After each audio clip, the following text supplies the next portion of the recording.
La méditation de ce 24 juin est intitulée « Pas de paroles hâtives ou désagréables ». Rejetez donc toute méchanceté et toute fraude, l'hypocrisie, l'envie et toute médisance.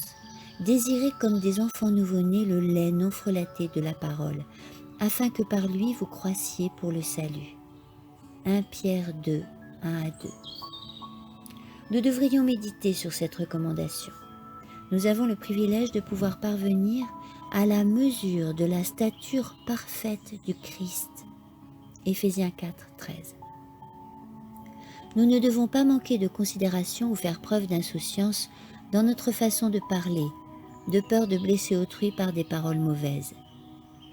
Tous les êtres humains qui connaissent les œuvres du Seigneur doivent apprécier l'œuvre à laquelle ils sont invités à prendre part. Le travail effectué dans les institutions de Dieu doit être accompli sans tension, sans parole hâtive, sans directive autoritaire. Les employés doivent être purs et saints en pensée, en parole et en acte.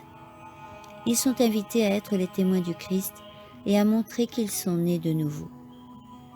Nous ne devons avoir aucune parole vive, faire aucune réprimande, exprimer aucun signe d'irritation, car les anges de Dieu sont présents dans chaque pièce. Le Christ aime faire l'éloge de tous les ouvriers fidèles, et il le fera. Tous les actes empreints de bonté sont notés dans les livres des cieux. Il nous arrive de commettre de petites fautes, mais les critiques suscitent des sentiments de vengeance, et Dieu est déshonoré. Toutes les paroles prononcées de façon irresponsable ou déplacée doivent être réfrénées. Nous sommes chrétiens et nous affirmons travailler à l'unité. Ainsi, nous ne devons pas agir comme des pécheurs condamnés par leurs paroles et leurs actes mauvais lorsqu'ils ne se repentent pas. Sois vigilant et affermis le reste qui allait mourir. Apocalypse 3.2. Voici quelle est notre mission.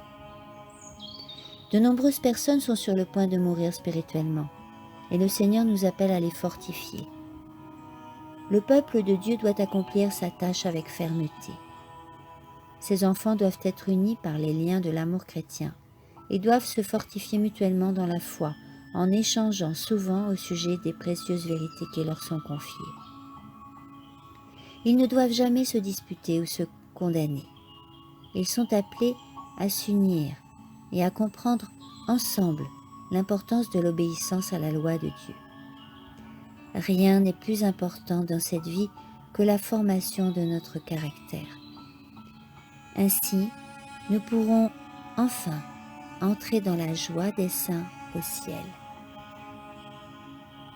Amen.